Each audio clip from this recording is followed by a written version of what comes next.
What's up guys, it's Brad from Light Architect here. Today I'm going to be showing you how you can destroy and explode different 3D objects inside of Blender utilizing self-fracture, rigid body simulation, and of course our KHAOS add-on fuel and particle debris fields used in a man-to-flow simulation. We used this technique recently in our tank attack video when our tank blows up the barrier in front of it, and it's a fairly simple concept that you can apply in a lot of different scenarios. Anyways guys, let's get started. Here we are inside of Blender. This is our initial scene setup here. We'll go ahead and first just delete everything in our scene so we can start from new. And first we're going to go ahead and add a ground to our scene so that we can have something for our object to interact with. So as I've done before, we'll just go to our KHAOS tab here, and instead of just adding a cube and making it a collision object, we can just add a collision object in the KHAOS panel here. So we'll go ahead and add a collision cube, and we'll scale it down on the Z-axis to create kind of a platform for our scene. And as I've said before, this is just a basic cube with fluid and collision effects so that both particle physics and fluid simulation will interact with it. I do also want to enable rigid body simulations for our platform here as well, so I'll go ahead and click rigid body here as well. And as you can see here, now we have a rigid body added, and we'll just change the type to passive, and that's just going to make it so it stays in one place, but the other rigid bodies in our scene that we add later will interact with it.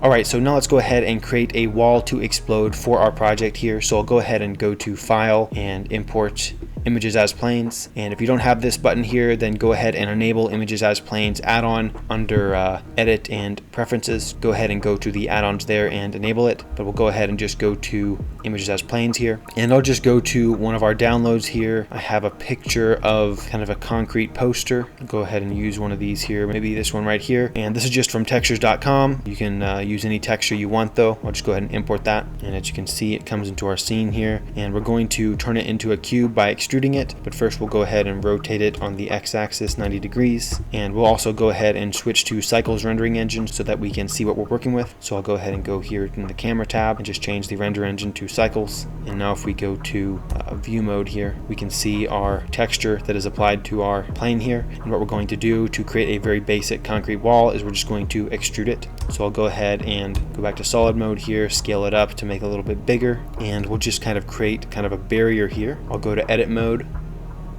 With all of our vertices selected here, I'll just press E and extrude our object out, and something like that is pretty good. And when we go to rendered mode, our UVs are going to not really match for the top part here, so feel free to correct that. I'm not going to explain UV unwrapping in this tutorial since it'll get kind of long, but obviously feel free to clean up the concrete material here and UV unwrap this to get a little bit more accurate result. And now what we're going to do is we're going to fracture our wall here utilizing self-fracture and some grease pencil inputs. And what we're going to do is we're going to use the grease pencil to define which parts we want to have more shattering effects added to. So let's go ahead and close our KHAOS tab here. And before we shatter our object, actually we want to go back to edit mode here really quick. And we actually just want to subdivide our concrete barrier here a few times just for a little bit more accurate fracturing effect. So I'll go ahead and subdivide it, and then I'll increase the number of cuts to maybe something like this. And now we'll go ahead and go back to object mode. And now let's create our grease pencil input for self-fracture to use to fracture our wall here. So I'll go ahead and go back to solid view here, and I'll go ahead and click on the annotation pencil here. And using this annotation pencil, we can draw on different objects in our scene to create an input for our self-fracture add-on. However, at first when you start drawing, you'll notice that it's actually not drawing on the objects itself. It's just kind of drawing near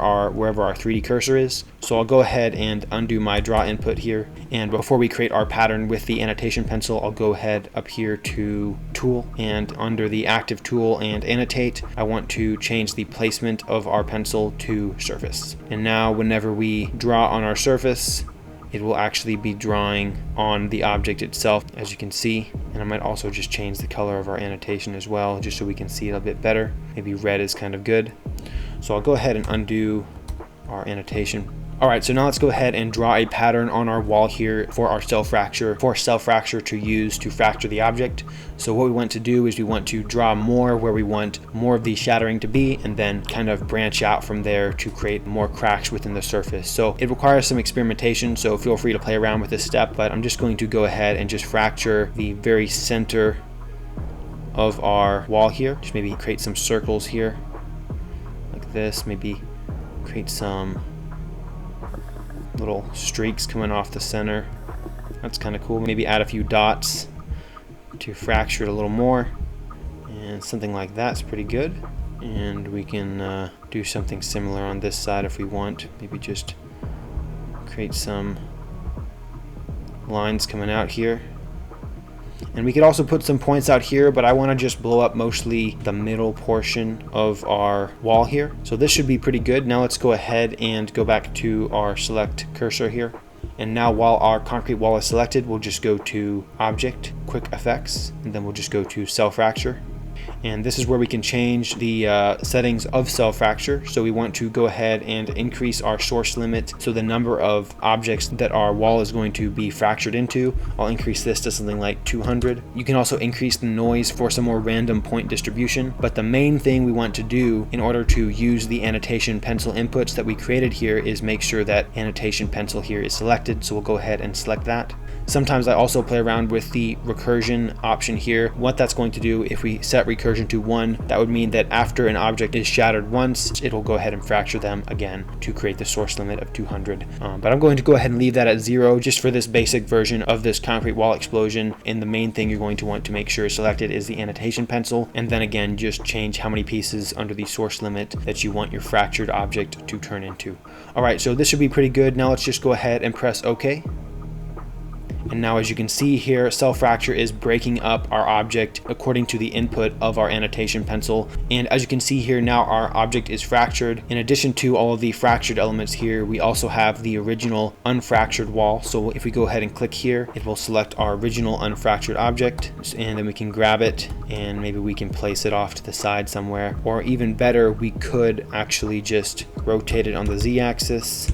Maybe create a little bit of a structure here, like a building or something.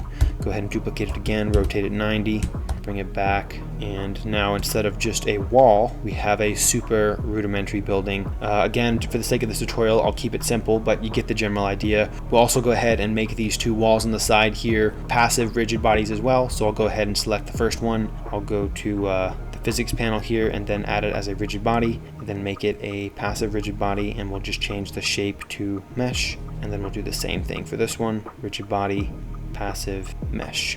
Now we have 3 rigid bodies in our scene right now. We have our ground plane, we have our right wall, and we have our left wall. Now let's go ahead and create the rigid body simulation for our main wall that is fractured here. Now depending on the rigid body simulation you're going for, you may want to make all of the fractured parts of this wall here active rigid bodies so that they all move around within your scene. However, in this specific example, I want to actually keep these main side pieces here as passive rigid bodies so that only the fractured part in the center here is going to move around and bounce around and actually be shattered itself. These are going to be kind of pieces that stay where they are and just kind of surround our main fractured piece of the building in the center here. So I'll go ahead and first select all of the pieces on the outside of our shattered wall here and just kind of select all of them here. All right, that should be pretty good. And now what we're going to do is we're just going to click on rigid body, and then we'll go to passive again, and we'll also change the shape to mesh. And right now we've just added the passive rigid body setting here to our active object. So we want to make sure that all of the objects selected here also are passive rigid bodies as well. So to do that, we'll just go to Object, Rigid Body, Copy from Active.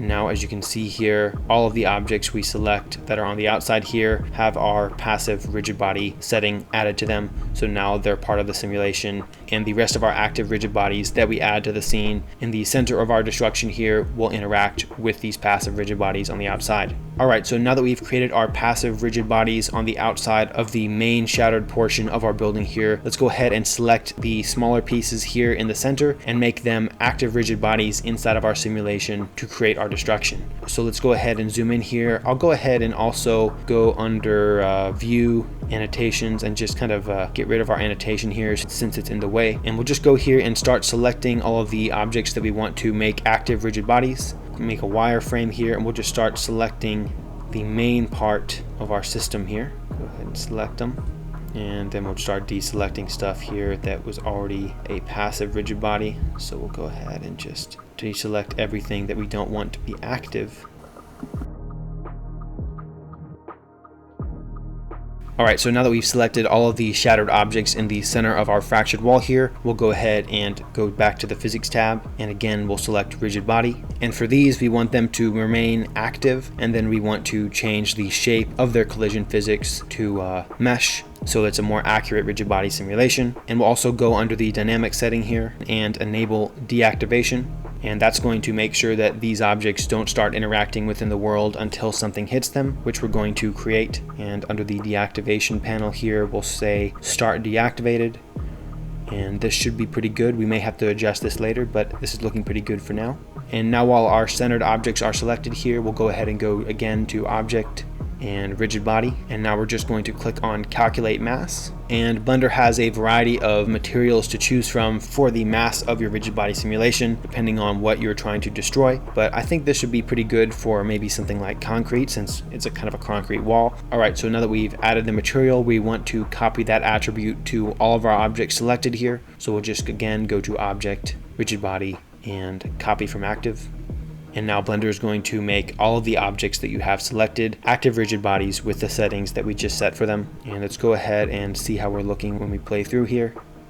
And as you can see, nothing is happening right now, and that's just because we enabled the deactivation. But if you've done everything correctly, when you select any of these points here, they should have all the same rigid body settings. Alright, so now that we've created our active and passive objects here, let's go ahead and create an object to shatter the wall and create that destruction effect. So we'll go ahead and go back to solid view here, and I'll go ahead and press Shift A, and we will add a icosphere, and we'll just bring it up here, and we want to make it about the size of our shattered wall here. Maybe something like this should be pretty good, maybe a little bit bigger. And what we're going to do is we're just going to animate this icosphere to hit our active rigid bodies here in the center. So I'll go ahead and go to maybe frame 20 here, just bring it back, and I'll go ahead and press I on the keyboard and add a location rotation scale keyframe, and then maybe we'll go something like 10 frames forward to frame 30, and we'll just go ahead and animate this to hit our wall here,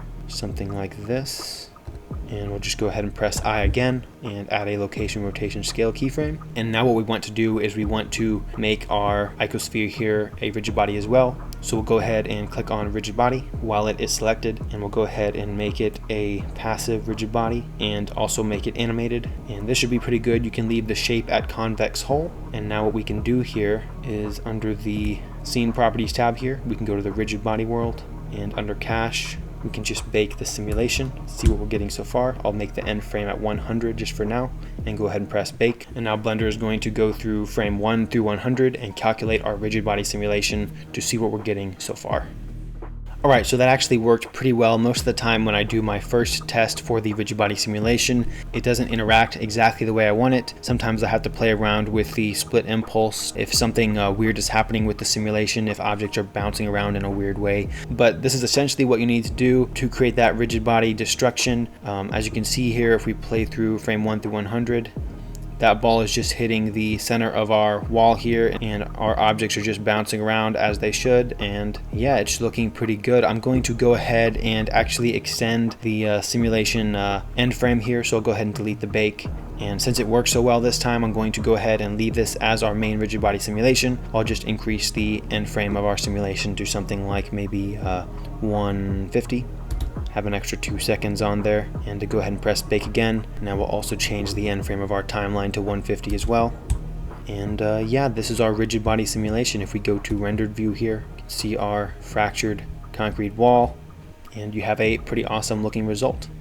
Alright, so now that we've created our rigid body simulation and it's looking pretty cool here, let's go ahead and add some fuel and particle debris fields utilizing the KHAOS add-on, and go ahead and bake them for our explosive result here. So I'll go ahead and open up the KHAOS tab here, and we can use a variety of different smoke types here. I'm going to go ahead and use the dynamic smoke fire operator just because it's my favorite, and it's probably going to be the most commonly used one, but feel free to use the dynamic dirt or dynamic smoke or any of these that you want. But dynamic smoke fire is going to be the most natural for a basic explosive result, so I'll go ahead and do that here. So go ahead and check that box here, and then we'll also go to the frame where we want our explosion to start.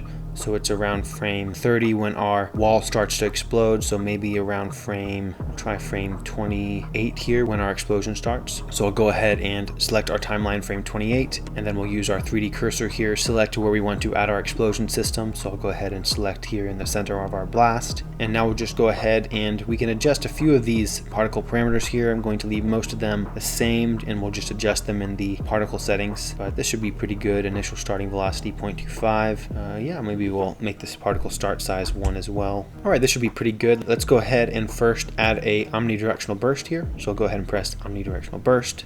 And now as you can see here, we have our smoke domain for calculating our explosion with our KHAOS fire shader as the custom shader there. And then we have our particle system as an omnidirectional burst. And first we'll go ahead and select our smoke domain here. We'll just place it around where our explosion is going to be. We want it to be just big enough to capture our simulation, but not too big that it takes more memory than it needs for our scene. All right, this should be pretty good. Now let's go ahead and adjust our omnidirectional particle parameters here. Go ahead and place this near the center of our rigid body simulation here. And we'll just go ahead and play through our simulation here, see what we're getting so far. All right, so as you can see, our particles are going a little bit too crazy here, but that's no problem. We can adjust the parameters in our particle settings. So I'll just go ahead while our omnidirectional burst is selected. We'll just go to the particle tab here, and we'll go ahead and increase the number of particles to something like, maybe try something like 700. And we'll also go ahead and change the lifetime of this specific fuel system to something like 3. Because we want this explosion system to just be an initial blast, and then we'll add some other explosion systems to kind of shape the explosion. This would be pretty good. We'll also go ahead under the velocity tab. Since our particles are moving a little bit too far out, obviously, for our explosion, we want to decrease the normal velocity here. Maybe something like 12. Even that's a little bit too much. I might even do something like 4. All right, that's looking pretty good. And depending on the size of your scene here, you may not need to change the velocity very much. If these objects were bigger in our scene, for example, the normal velocity of 32 meters per second as it was originally could have worked just fine. But since our objects are a little bit smaller inside of Blender here relatively, we had to decrease the normal velocity a little bit to make them not blast out quite as much. And this should be pretty good. I also want to change the viewport display of our particles to cross. And that just helps me to see the simulation a little bit better to get an idea of what's happening. And yeah, this should be pretty good for our initial explosion system. Maybe I might just decrease the velocity down to 3. Now it's just creating a nice little explosion. And we'll also decrease the end frame start to maybe 31, just for just a slightly larger but shorter burst. That's looking pretty good. Now let's go ahead and add another explosion system. We'll go ahead and scroll up here. We'll keep the dynamic smoke fire operator selected, and this time we're going to use the 360 ground burst operator to create a little bit more of a directional blast. So we'll just go here where our explosion is going to start. Let's see, frame 29 this time maybe, and we'll add a 360 ground burst.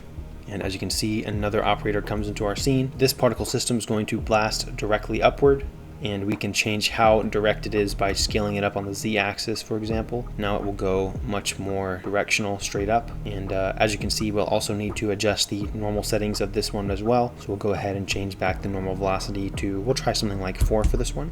And I'll also increase the number of particles for this one, something like maybe 550. And we'll also go ahead, I'll change the viewport display to cross as well, cross. And we'll go ahead and place this one blasting outward a different direction than our original omnidirectional burst. Let's see what we're getting when we play through it.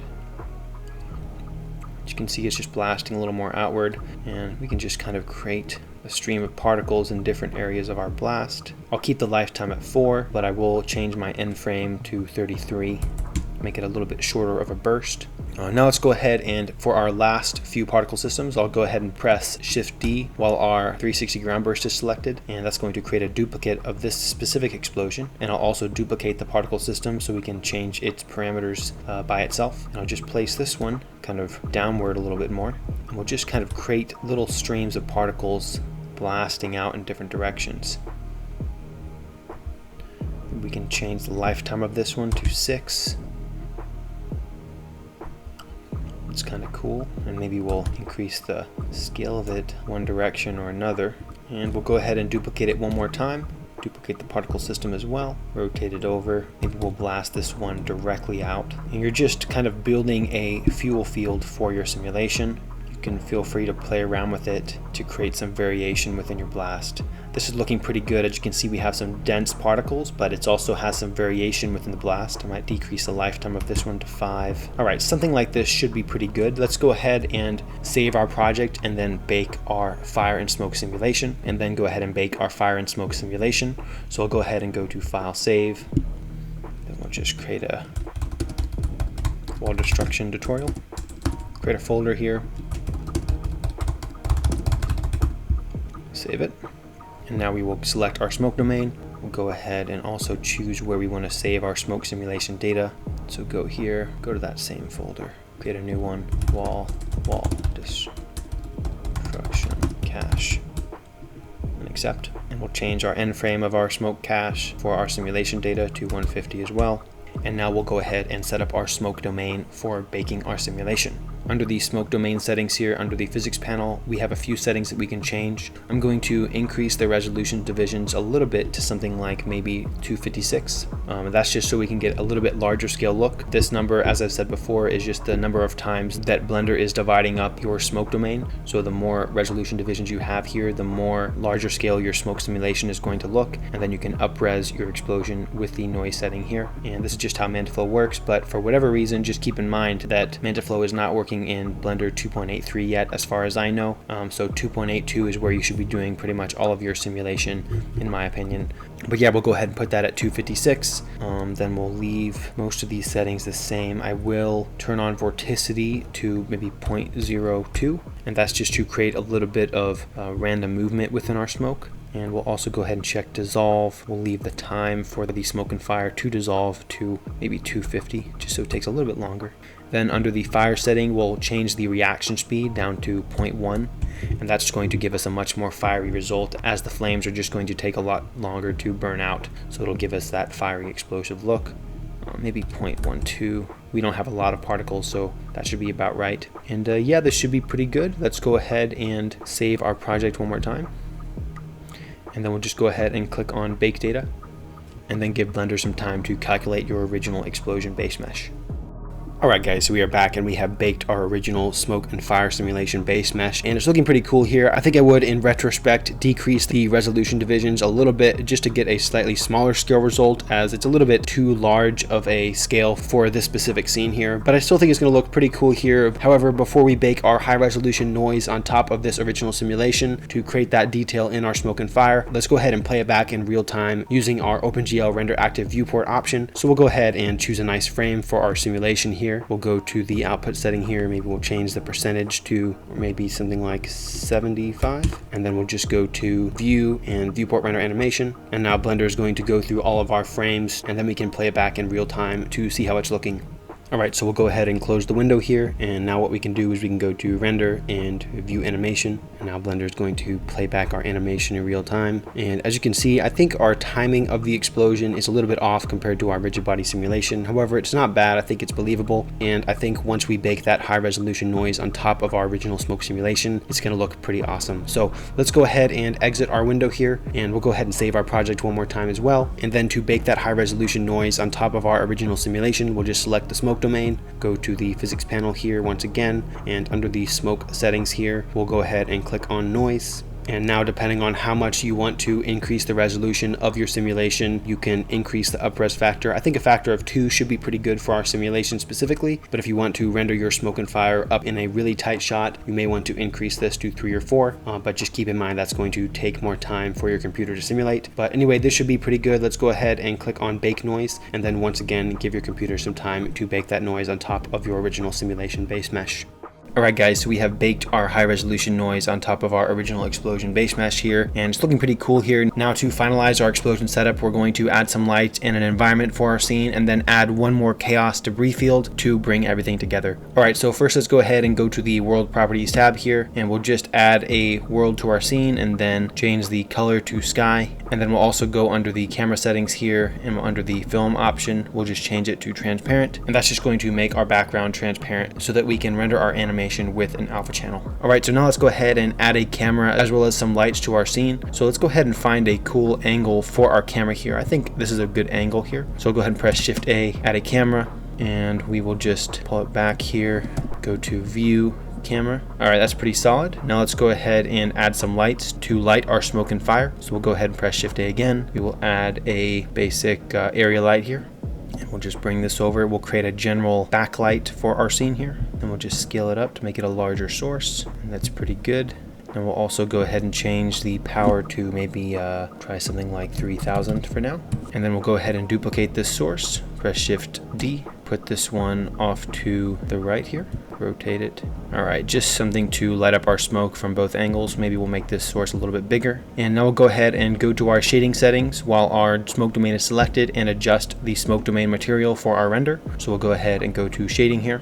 And as you can see, what's going to come up is generally EV rendering, which is not what we want. It's going to look much better under cycles, obviously. So we'll go ahead and switch to cycles here. And then we'll also go ahead and go to view from our camera. And we'll go ahead and choose a frame here. We'll go forward a few frames just so we get a little bit more smoke in the frame in addition to our fire.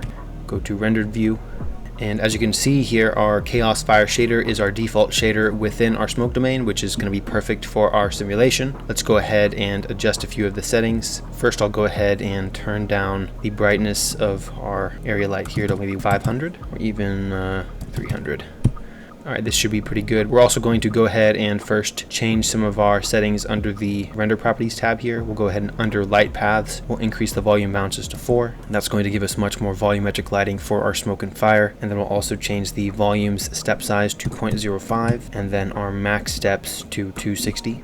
And now let's get to adjusting our materials in our KHAOS fire shader. And it's looking pretty cool here actually. As you can see, we have a mix of smoke and fire. And there are a lot of different ways we can create the material for our smoke and fire simulation here. But I'm going to try to get a little bit thicker look for our simulation first. So I'll go ahead and under the smoke density, I'll crank this up to maybe 350. Get a really dense, much more dense look, maybe even try 500. Now as you can see, we're getting some more dense spots. Another way we can create some more density in our explosion is we can increase the smoke contrast in the KHAOS fire shader. So I'll go ahead and increase this to maybe 4.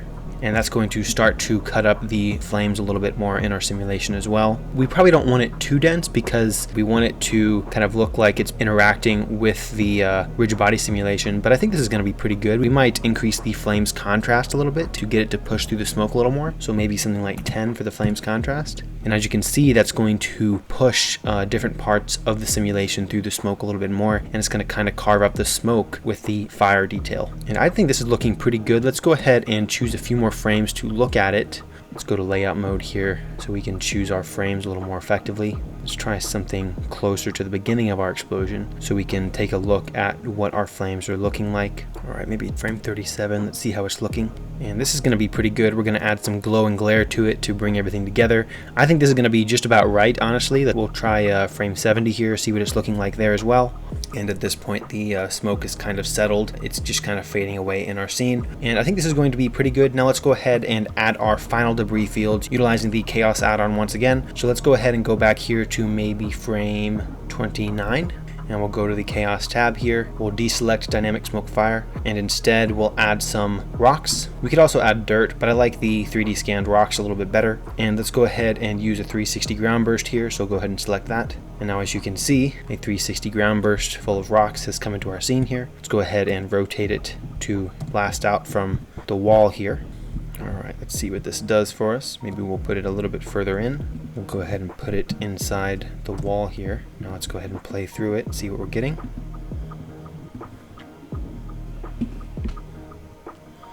And our rocks are looking pretty good actually. Let's see how they interact later in the scene.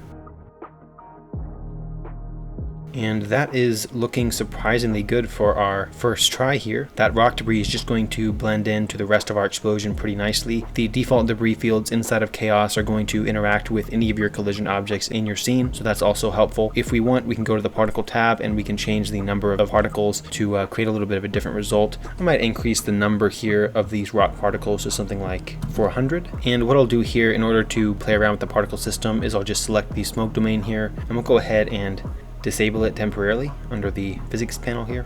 And now what we can do is we can play with the physics of our rock debris field a little bit easier. Go back to the particle tab, go ahead and bake it, and now we can see what we're getting. I think we need a little bit more variation and probably a little more particles out here. So I'll go ahead and maybe just scale our rock debris field to blast further outward. Go ahead and delete the bake, go to the velocity tab, and we'll just increase the randomize to create a little bit more random velocity within all of our rock particles. Maybe something like 12, just double it, bake it once again. Alright, that was a little bit too much. Let's go ahead and delete the bake and we'll go back to velocity. Maybe we'll try 8 randomize. What we can also do is we can go under render change the scale, maybe make them a little bit smaller, maybe 0.7 instead of 0.8. And now let's go ahead and bake it again. I think that's looking pretty good. That rock debris is going to blend us into the environment pretty well. Now let's go ahead and reselect our smoke domain here, and we'll just re-enable it in our viewport. And we'll just do a quick test render here really quick. We'll go to View, Viewpoint, Camera, and we'll choose a frame that we want to render out. Maybe frame, I think 43 maybe, just so we get some mixture of smoke and fire. I'll also go ahead and change the material for our ground here to something a little bit more glossy. So we'll just add a material, make it glossy, make the color a little darker, make the roughness a little lower. Alright, we'll try something like that. And now we'll just go ahead and set up our scene to be rendered. We'll go ahead and go back to the camera tab here, and under sampling we'll change the render samples to maybe 32. Generally for smoke simulations, as I've said before, I usually go between 20 and 40, but this is a nice balance. We'll also go ahead and select the seed stopwatch here for some noise variation. And we've already set up our light paths. The rest of these settings should be pretty good. Now we'll go ahead and go to our output tab here, and we'll just change the resolution to 100, 1920 by 1080 for HD. And we'll also change the file format to OpenEXR. Make sure that you have an alpha channel here selected as well, so that we can composite on top of a background. And now we'll go ahead and choose where we want to output our main beauty pass. So we'll go ahead and select this here. We'll just find a folder to save our project. Call this wall destruction under beauty pass. Very good. And we'll also go ahead and go under layer properties here, and we will export an emission pass as well. And to save your emission pass as a file for compositing, we'll go ahead and go to the compositing tab here, go ahead and press use nodes. And now what we can do is we can press Shift A, output, file output, and connect the emission pass to our output. And then we'll save it under a new folder here. Accept. And now our beauty pass is going to go to our composite where we chose our output here, and our emission pass with all of our flame detail is going to go to our file output that we have created right here. And now let's go ahead and go to render and render image, and we'll go ahead and let Blender render out this frame. Alright guys, so we have rendered out our explosion here, and it's looking pretty awesome. As you can see, we have some pretty nice fire detail, even only at an up-res factor of 2 in our high-resolution noise. And this is looking pretty good, even without adding that glow and glare in compositing. But of course, inside of After Effects or inside of Blender, you can add that glow and glare and whatever background you want and really make this render pop a lot more. Anyways, if you're satisfied with your test render, all you would have to do to render out your final animation, once you have set the timeline frames that you want rendered here, is just go to Render and Render Animation here, and Blender will go through all of your frames and then output your files in those folders that you have selected. Anyways guys, that's it for this video. I hope it was helpful. As always, feel free to leave any comments if you have any questions or suggestions in the comment section below. Let us know what kind of video breakdowns or tutorial videos you'd like to see next, and I'll see you next time.